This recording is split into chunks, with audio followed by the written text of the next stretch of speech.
amém? Atos capítulo 27, se você puder, abra aí a sua Bíblia, vamos acompanhar junto, que eu vou ler vários versículos dessa passagem, tá bom? Atos capítulo 27. Atos capítulo 27 conta um relato emocionante, que se fizesse um filme, eu tenho certeza que ganharia Oscar, seria um dos maiores filmes de Hollywood. Eu acho que ganharia até do campeão Titanic, mas os diretores ainda não estão prontos para essa conversa. E eu quero dizer o seguinte, que Paulo, por causa das suas atividades missionárias, ele foi acusado pelos judeus de traição, e ele foi julgado em tribunais regionais, mas como era um cidadão romano, ele apelou para César, para ser julgado por César. E por isso ele estava nessa viagem de Cesareia até a Itália, para o encontro de César, para um julgamento. Então, nessa viagem, ele estava indo como um prisioneiro. Ele estava escoltado por soldados, por centuriões, até o encontro de César. E essa viagem, querido, ela enfrentou dificuldades desde o início dela. Eles precisaram parar em 3 cidades anterior a essa passagem, por causa dos ventos que eram contras a essa viagem. Paulo tinha uma certa experiência com essa questão de viagens, né? Tinha uma certa experiência, até porque suas viagens missionárias, em sua maior parte, foram fluviais, né? Várias cidades no mar Mediterrâneo ele visitou, propagando o evangelho. Então ele percebeu que aquele ali era um momento delicado de seguir viagem, conforme as suas experiências anteriores. E no versículo 9, ele conta um relato e uma advertência que ele dá ali aos marinheiros e às autoridades ali daquele navio. Vamos ler? Versículo 9. Tínhamos perdido muito tempo e agora a navegação se tornara perigosa, pois já havia passado o jejum.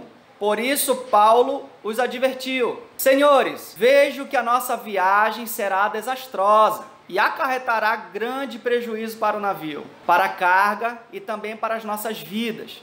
Mas o centurião, em vez de ouvir o que Paulo estava falando, seguiu o conselho do piloto e do dono do navio e seguiu viagem, ok? Então vamos parar aqui, querido. Eu quero dizer o seguinte: observe que o centurião não deu ouvido para Paulo, ignorou as suas experiências marítimas.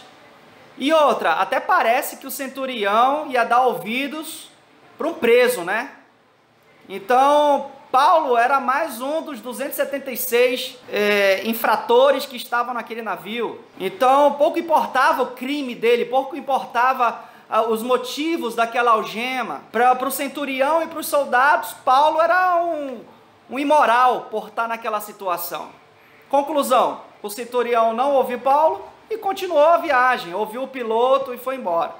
Versículo 14, vamos dar continuidade lá. No versículo 14 diz assim, olha: pouco tempo depois, desencadeou-se de uma ilha um vento muito forte, chamado Euroaquilão. O navio foi arrastado pela tempestade, sem poder resistir ao vento, e assim cessamos as manobras e ficamos à deriva. Queridos, aqui eu quero fazer uma analogia dessa passagem com o que nós estamos vivendo hoje, ok? O navio, ele representa o mundo com todos os seus recursos. Os tripulantes representam a sociedade, presos em seus mais diversos pecados. Os marinheiros são os influenciadores da nossa época. E o centurião representa as autoridades. E o vento chamado Euroaquilão representa o Covid-19.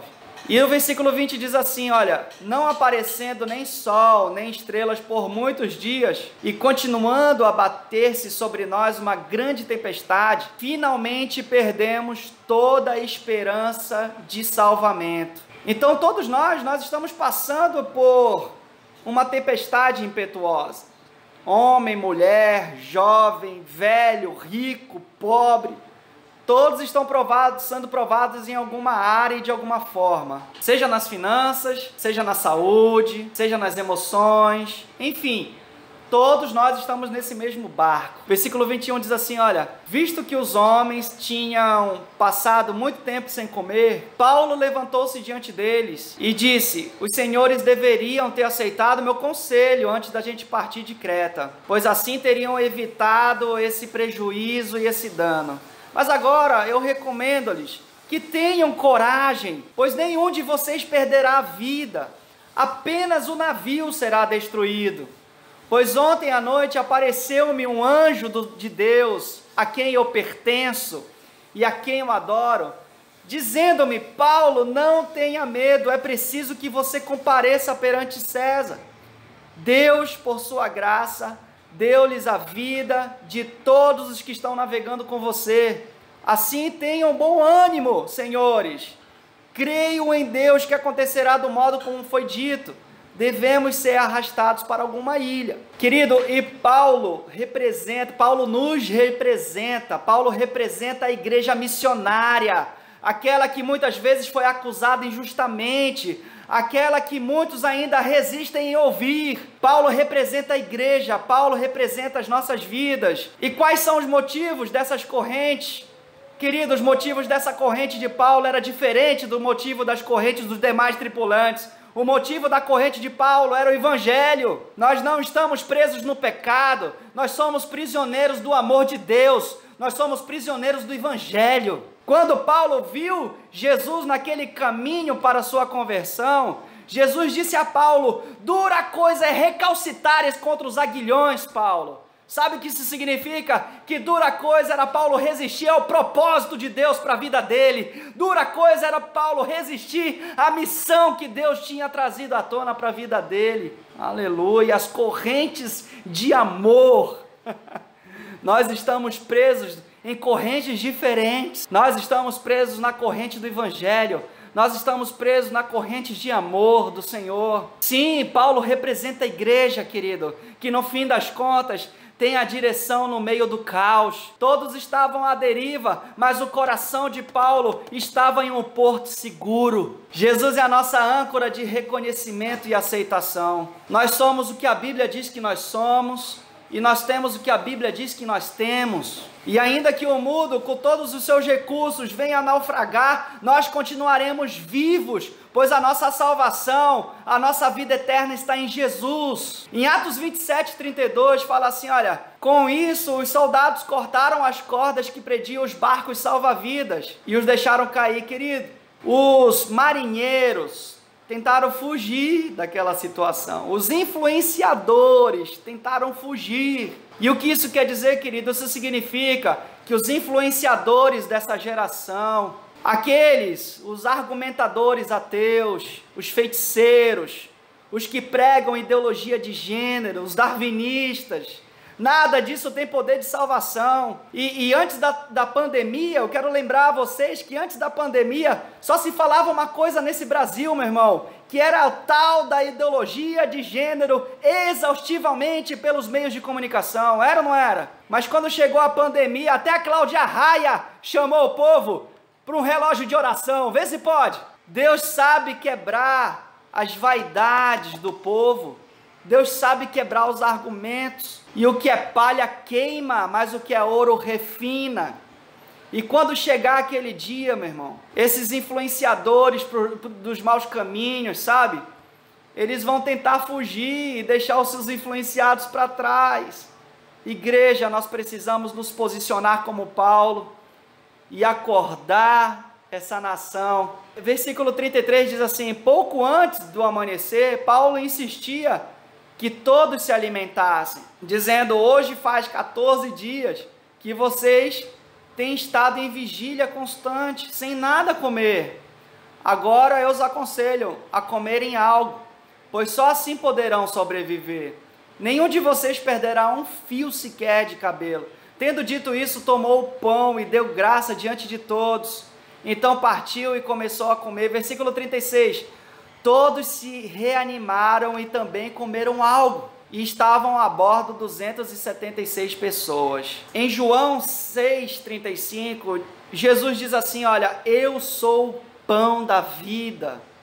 E assim como Paulo encorajou aqueles tripulantes a se alimentarem, Assim nós precisamos continuar encorajando e alimentando todos aqueles que estão à nossa volta, com Jesus, com o pão que mata a fome, com a palavra de Deus, com a presença de Deus. Eu me emocionei nessa manhã, enquanto eu estava dissertando sobre esse texto, eu me emocionei tentando imaginar a cena de Paulo no meio daquela tempestade impetuosa, com o navio batendo para um lado e para o outro, erguendo a voz na frente da tripulação.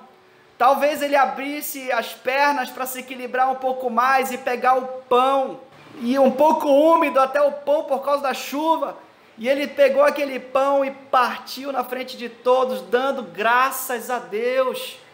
Paulo nos ensina, querido, a ter gratidão no meio da tempestade. Obrigado, Senhor, por essa live. Obrigado pelos meus irmãos que estão aí junto comigo. Obrigado por estarmos vivos, Senhor. Obrigado por termos saúde, Pai.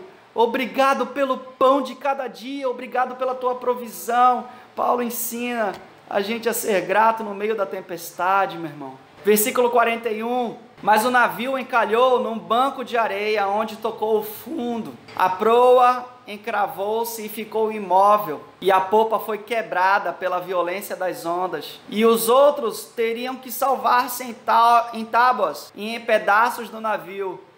Finalzinho do versículo 44. Dessa forma, todos chegaram a salvo em terra. Aleluia! Nós somos como Paulo em nossa geração. Estamos no mesmo barco, passando as mesmas tempestades, privados da nossa liberdade, algemados fisicamente, mas o nosso coração está livre no Senhor. A nossa maior vitória é a certeza da salvação, garantida por Cristo Jesus na cruz do Calvário, fundamentada em um Deus fiel, que nunca falhou e que não vai falhar. Que o Senhor nos use sobre essa terra, a fim de por Ele fazemos com que cada dia mais e mais pessoas cheguem a salvo nas margens da terra prometida, da Nova Jerusalém. Amém, queridos? Essa é a mensagem que eu tenho para vocês. Deus abençoe.